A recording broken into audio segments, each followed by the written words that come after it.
नमस्कार, news room live में आपका स्वागत। मैं राहुल ओझा आपके साथ। झारखंड विधानसभा चुनाव के परिणामों में हुई करारी हार के बाद से बीजेपी में अब समीक्षा का दौर चल रहा है। कल भी समीक्षा की गई थी और आज भी समीक्षा का दौर चलेगा, जहां पर कई नेताओं की मौजूदगी होगी और खास करके जो निचले स्तर है वहां तक भी बीजेपी पहुंचने की कोशिश कर रही है कि कहां से गड़बड़ी हुई। हालांकि कई इस बीच जो फीडबैक है वो भी प्रत्याशियों ने दिए हैं, लेकिन इस बीच समीक्षा शुरू हो गई है। बीजेपी ताबड़तोड़ बैठक कर हार के कारणों को ढूंढने में लगी है। रांची में आज भी बीजेपी की समीक्षा बैठक हो रही है। पार्टी कार्यालय में हो रही बैठक में प्रदेश अध्यक्ष बाबूलाल मरांडी भी शामिल हैं। बैठक में जिला अध्यक्षों, चुनाव प्रबंधन समिति से जुड़े लोग और सभी जिला प्रभारियों के साथ तमाम पहलुओं पर चर्चा होगी। कल भी रांची में समीक्षा बैठक हुई थी, जिसमें प्रत्याशियों ने खुलकर हार की वजह बताई थी और दावा किया था कि मैया योजना, भीतरघात और जेएलकेएम के वोट काटने की वजह से बीजेपी को हार का मुंह देखना पड़ा।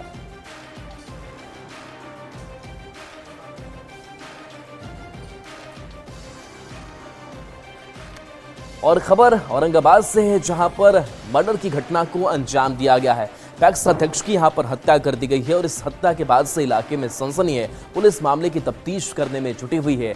ये तस्वीर आपको दिखा रहे हैं जहां संजय कुमार सिंह की गोली मारकर हत्या कर दी गई है। बता दें कि औरंगाबाद में नबीनगर व्यापार मंडल के अध्यक्ष और अंकरोहा पैक्स अध्यक्ष प्रतिनिधि संजय कुमार सिंह की हत्या कर दी गई है। बताया जा रहा है कि पहले से घात लगाए अपराधियों ने गोली मारकर हत्या कर दी। घटना माली थाना क्षेत्र के सुनौरा के पास की है, जब देर रात संजय अपनी कार से औरंगाबाद से अंकरोहा जा रहे थे। ग्रामीणों का आरोप है कि चुनावी रंजिश में इस हत्याकांड को अंजाम दिया गया है। पुलिस सभी पहलुओं पर जांच कर रही है। पंचायत पूर्व पैक्स अध्यक्ष और वर्तमान पैक्स अध्यक्ष के पति श्री संजय सिंह की हत्या अपराध कर्मियों द्वारा औरंगाबाद से अंकोरा लौटे क्रम में माली थानांतर्गत सनौरा के आसपास सड़क पर कर दी गई। इलाज के क्रम में डॉक्टर द्वारा मृत घोषित किया गया है। उनके पैतृक स्थान पर रखा हुआ है। आगे की विधिक कार्रवाई की जा रही है। हत्यारों का काफी हद तक सुराग लग चुका है। इधर औरंगाबाद पहुंचे मंत्री अशोक चौधरी ने बिहार में लॉ एंड ऑर्डर को लेकर के अपनी प्रतिक्रिया दी है। उन्होंने कहा कि बिहार में लॉ एंड ऑर्डर को हमने दुरुस्त करके रखा है और जहां से कहीं भी कोई गड़बड़ी अपराध की घटनाएं सामने आती हैं, उन अपराधियों को हम सख्त से सख्त सजा देते हैं और सरकार इन पर कड़ी कार्रवाई करती है। हमको लगता है कि हमें 10-15 दिन और इंतजार करना चाहिए। सरकार और माननीय नेता का यूएसपी है लॉ एंड ऑर्डर, और हम चाहते हैं कि अगर देश पूरी दुनिया में सबसे तेज गति से बढ़ रहा है तो बिहार देश में सबसे तेज गति से बढ़ रहा है। हम 11% के ग्रॉस एनुअल ग्रोथ रेट से बढ़ रहे हैं, तो निश्चित रूप से इसमें व्यापारियों का एक बड़ा योगदान है और इस प्रदेश में व्यापारी सुरक्षित रहें, डॉक्टर, इंजीनियर्स, जो हमारे सिविल सोसाइटी के लोग हैं वो सुरक्षित रहें, ये हमारी प्रायोरिटी है।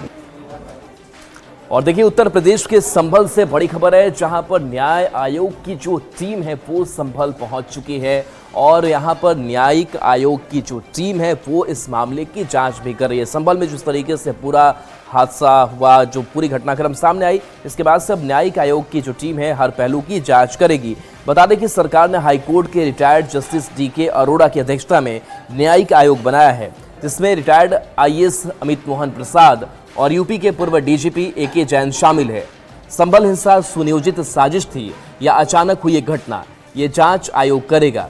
इसके पीछे किन किन लोगों की भूमिका थी ये भी पता लगाएगा। इसके साथ ही हिंसा से पहले और बाद में पुलिस और जिला प्रशासन की ओर से उठाए कदम सही थे या नहीं, ये भी आयोग जांच करेगा। तो देखिए, उत्तर प्रदेश के संभल में जिस तरीके से हालात बिगड़े, हालात बने, पूरी घटनाक्रम सामने आई और ऐसे में अब न्यायिक आयोग की जो टीम है वो जांच पड़ताल करने के लिए पहुंची है। हर पहलू की जांच की जाएगी। बता दें कि सरकार ने हाईकोर्ट के रिटायर्ड जस्टिस DK अरोड़ा की अध्यक्षता में इस न्यायिक आयोग को बनाया है। वहां की तस्वीर आपको दिखा रहे हैं, जहां देखिए, जहां घटनास्थल है वहां पर यह न्यायिक आयोग की टीम पहुंची हुई है। उनके साथ और भी कई लोगों की, पुलिस जवानों की मौजूदगी है और इस टीम में कई सदस्य हैं जो इस पूरे मामले की गहनता से छानबीन जांच कर रहे हैं। ये टीम लोगों से पूछताछ भी करेगी और इसी पूछताछ के आधार पर अपनी कार्रवाई और जांच का जो दायरा है वो आगे बढ़ाएगी। बता दें कि रिटायर्ड आईएएस अमित मोहन प्रसाद और यूपी के पूर्व डीजीपी एके जैन भी इस टीम में शामिल है। तो बड़े जो चेहरे जिन्होंने काम किया है, जिनको अच्छा तजुर्बा है, वो इस पूरे मामले को देख रहे हैं और उच्च स्तरीय जो मॉनिटरिंग है वो भी लगातार की जा रही है। तो कई ऐसे एंगल्स हैं जिसकी जांच की जानी ज़रूरी है कि क्या संभल में जो हिंसा घटी, हिंसा जो हुई, वो क्या सुनियोजित साजिश थी या अचानक कोई ऐसी घटना थी जो घट गई और ऐसे हालात बन गए।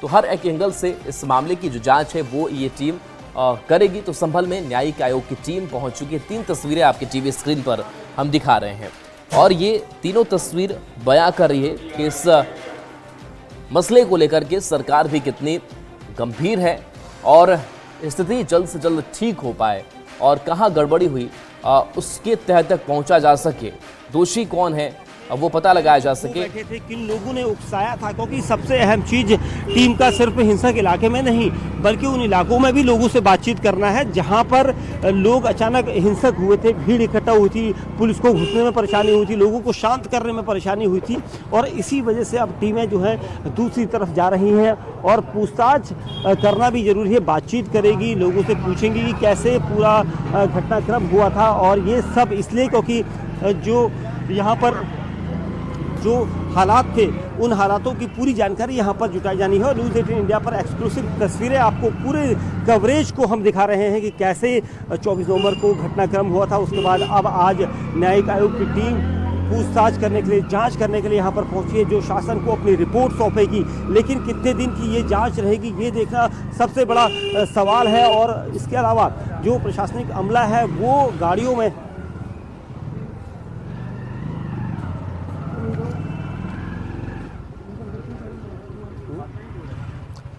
बिल्कुल। देखिए वहां से जो संवाददाता है न्यूज़ 18 के वो भी जानकारी दे रहे थे कि लोगों से भी पूछताछ करेगी क्योंकि चश्मदीद वहां पर कई थे। क्या पूरी घटनाक्रम हुई, क्या फैक्टर बना जिस वजह से इस घटना का स्वरूप सामने आए, इस तमाम मसलों पर बातचीत यह टीम करेगी। और इस टीम की अगर बात करें तो टीम काफ़ी मजबूत है जिस न्यायिक आयोग टीम का गठन किया गया है। इसमें रिटायर्ड आईएएस अमित मोहन प्रसाद और यूपी के पूर्व डीजीपी एके जैन शामिल है। तो देखिए ये ऐसी घटना सामने आई जिसने पूरे देश की निगाहों को अपनी ओर खींचा कि आखिर ये घटना कितनी बड़ी घटना हो गई और इस घटना को लेकर के अब इसका जो सच है उसको सामने लाने की कोशिश हो रही है, हकीकत सामने लाने की कोशिश हो रही है। और बता दें कि इसके साथ ही हिंसा से पहले और बाद में पुलिस और जिला प्रशासन की ओर से उठाए गए कदम सही थे या नहीं, ये भी जांच आयोग की तरफ से किया जाएगा। क्योंकि कई जो सवाल है वो पुलिस को लेकर के है, प्रशासन को लेकर के है और क्या कार्रवाई की गई इस हिंसा के बाद से, हिंसा के पहले की क्या स्थिति थी, इस मसले पर जो जांच है वो ये न्यायिक आयोग की टीम है वो करने वाली है। तो एक एक बिंदुओं तक, एक एक तह तक पहुंचने की पूरी कोशिश इस मामले में की जा रही है।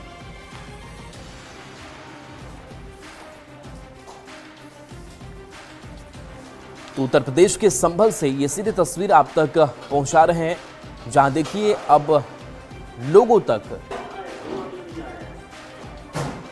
पहुंच रही है यह न्यायिक आयोग की टीम और उनसे पूछताछ कर रही है।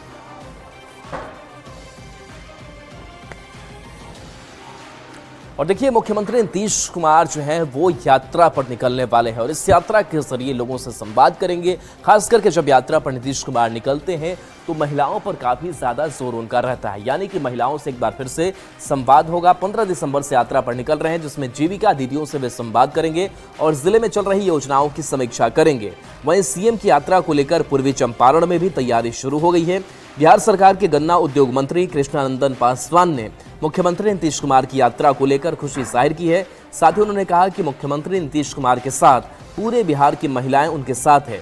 2005 से ही पूरी ताकत के साथ महिलाएं उनके साथ खड़ी हैं। सफल होगा और यात्रा एक तरह तो समस्याएं जो कुछ छूट गई है उसको सरकार नोट करेगी और 6 माह के अंदर में वो समस्या या विकास वो धरातल पर आ जाएगा।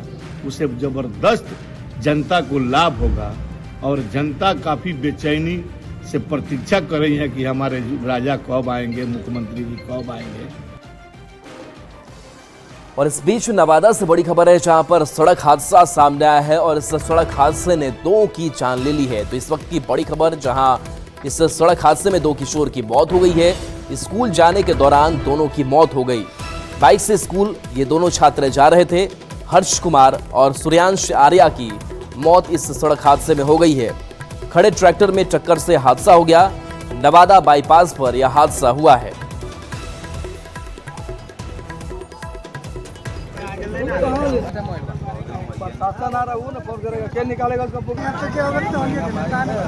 क्या बोलेंगे? हेलो,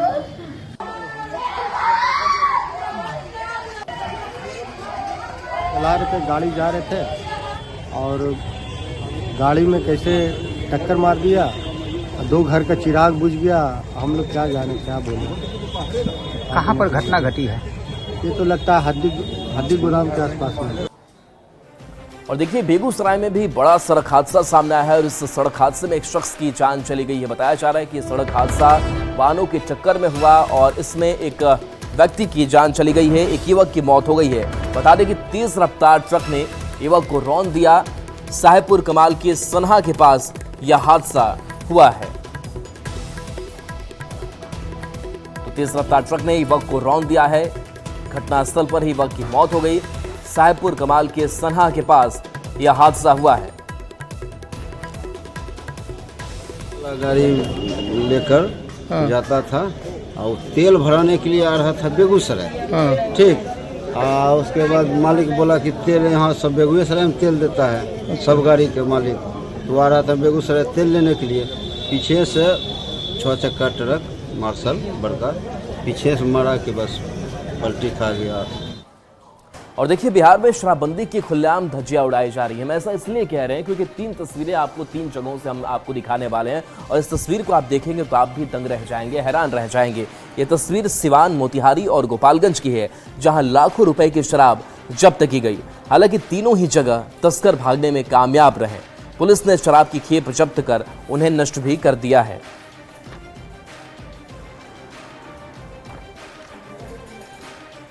खबर सिमडेगा से है, जहां पर रैयत अपनी करोड़ों की जमीन पर अवैध कब्जा से काफी ज्यादा परेशान है। कई बार न्याय की गुहार लगा चुके हैं, कार्रवाई की मांग कर चुके हैं, लेकिन उसके बावजूद भी हाल जस का तस है। लोग अपनी करोड़ों की रैयती जमीन पर अवैध कब्जा होने से काफी परेशान है।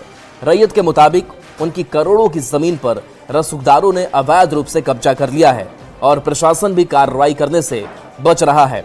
बता दें कि सिमडेगा शहरी क्षेत्र में कलेक्ट्रेट ऑफिस जाने वाले रास्ते में पुलिस लाइन के पास NH 141 के किनारे सड़क के दोनों तरफ 1 एकड़ जमीन पर कब्जा कर 4 दीवारी बनाई गई, जिस पर शिकायत के बाद भी प्रशासन मौन है।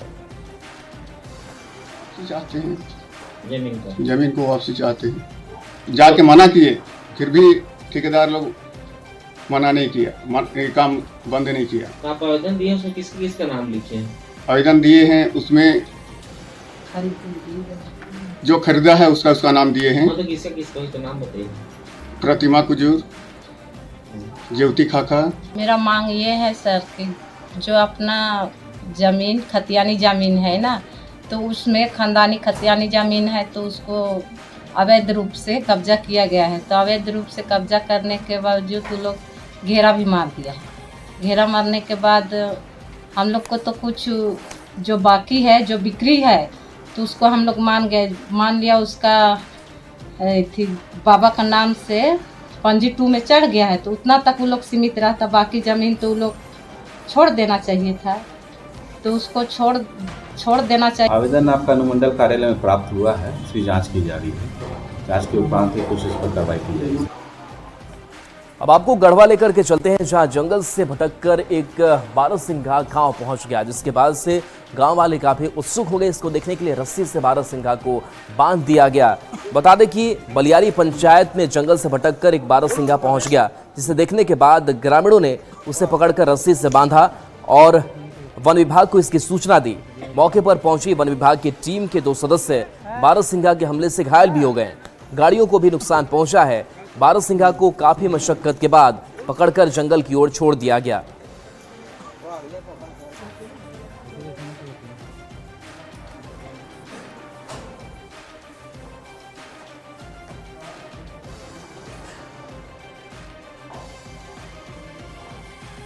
अब आपको रामगढ़ लिए चलते हैं, जहां पर फूल गोभी की खेती हो रही है और इस खेती से जो किसान है वो काफ़ी मुनाफा भी कमा रहे हैं। आप दूर दूर तक देखेंगे वहाँ पर आपको फूल गोभी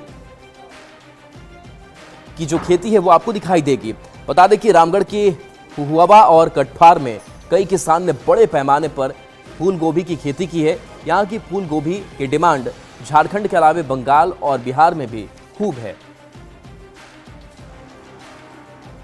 मैं मौजूद हूँ रामगढ़ के हुआ कोठार के निकट में। आप हमारे पीछे देख सकते हैं, यहाँ पर फूल गोभी इस बार किसानों ने की है और काफ़ी अच्छा फूल गोभी यहाँ पर हुआ है। यहाँ का जो फूल गोभी है वो बंगाल और बिहार यहाँ से जाता है और ख़ासकर राजधानी रांची भी जाता है। हम सीधे यहाँ पर किसान से बात करेंगे कि उन्होंने कितने ज़मीन पर फूल गोभी की खेती की है। बताइए, कितने ज़मीन पर फूल गोभी की खेती की है आपने? 1 एकड़ में है। अच्छा, कहाँ कहाँ भेजते हैं? लाठी, रामगढ़, बिहार, बंगाल। अच्छा, तो ये फायदे का सौदा है? कभी फायदा होता है, कभी नुकसान होता है। अच्छा, लेकिन कितना महीना लग जाता है फूल गोभी में? 3 महीना। तो देख सकते हैं कि किस तरह से फूल गोभी की खेती यहाँ पर लहलहा रही है। आसपास के किसानों ने भी यहाँ फूल गोभी की है। ऐसे में जो यहाँ का फूल गोभी है, खास करके रामगढ़ का, बंगाल, बिहार और राजधानी रांची में लोगों के बीच पहुँचता है।